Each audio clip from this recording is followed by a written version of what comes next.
This year, the Chamber is more focused than ever on our local economy and how our efforts to support our members and local business translates into employment opportunities for our residents. I'm pleased to report that the Chamber continues to thrive and the Chamber continues to grow and meet the needs of its residents and its member businesses. These events are important because it brings together all of the thought leaders in economic development, the businesses, the consumers, the job seekers, those who are interested in the future plans of the region, changing and updating what needs to be to keep up with the times, as times are changing very quickly. It is important events because first the communities get together, you get to meet the important stakeholders and the doers, and you build your network and you understand what's really happening around you. Both elected people and staff have a very clear grasp of the fact that we cannot be a successful city unless our business community is successful as well. We understand who pays the bills, we understand who provides the jobs, we understand who provides the energy to the city.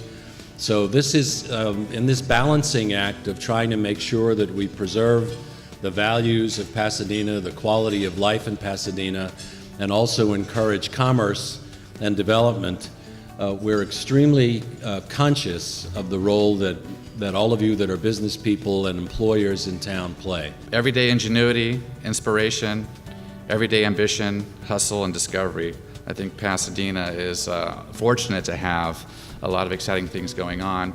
And again, it's because of the good work of the people in this room that make that all happen. It was an excellent summit. Bill Allen gave a wonderful overview of what's happening in LA County, and Eric Deichhardt made it focused on Pasadena. We're very happy to know that the economic outlook is looking great and it's just continuing to improve. This city, I think, has unique opportunities with the qualities of your local schools and community college and universities here.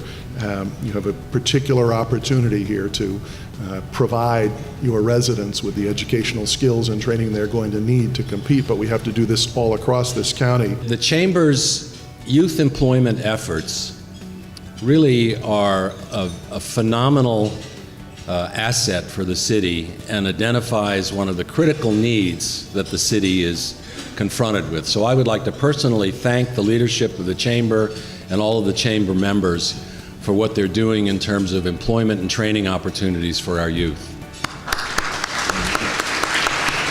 The main message I wanted to impart as context for the more localized conversation is things are pretty good in LA County. They continue to get better. That won't always be the case, as we learned in 2009. We have to be vigilant.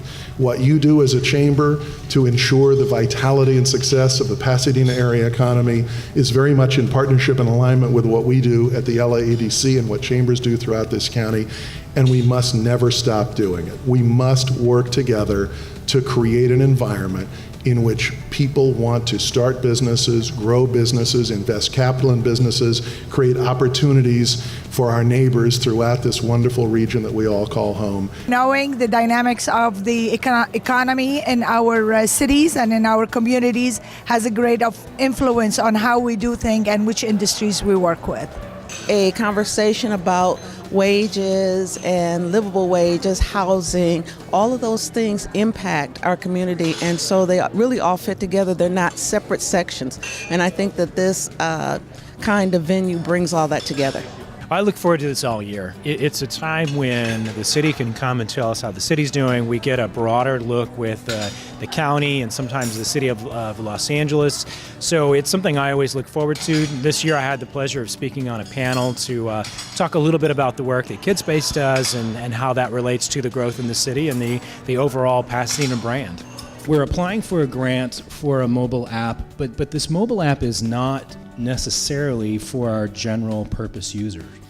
This mobile app is specifically designed for children on the autism spectrum because we know that as an incredibly concerning, growing community, and we want families who are sometimes struggling with this to be able to see that welcome sign above our museum. I also think that you have to really look at your mission and determine what is the focus of our mission, and how does this technology help us achieve that mission? Or in some cases, how does that technology detract from our mission? And be very mindful of that as well. We consider ourselves storytellers first and foremost. People have a desire to connect with each other, and we work on the cutting edge of technology with virtual reality and augmented reality, and you hear all the buzzwords. But the bottom line is, if we're designing for technology, anything we design is going to be obsolete within 2 years, guaranteed, because it's just moving so fast. So if we design from story first and create a great experience and a great way for people to connect with each other, even after the technology changes, that'll still be a great experience. It's like on the smartphone, made it so in a few minutes you can have a mobile website, you can have a tour to your facility, you can sell things in a few minutes. And one of our things that we're planning now is to make a tour which we call Pasadena Passport, which is, what do you do after the parade, right? And what do you do before the parade? Like, why couldn't we get the restaurants to make really cool box lunches? And they could order those in advance, and they're artistic, or we involve the students to design the box lunches. So that's what we do, is try to make the traveler's experience better and the business experience to get more clients. Increasingly, level of service, whether it's food and beverage or just service of experience and operating, is hugely important, and the consumer will just move on if they're not getting the kind of service that they come to expect. And that's really where the competition now is quality of human experience and service that you can get.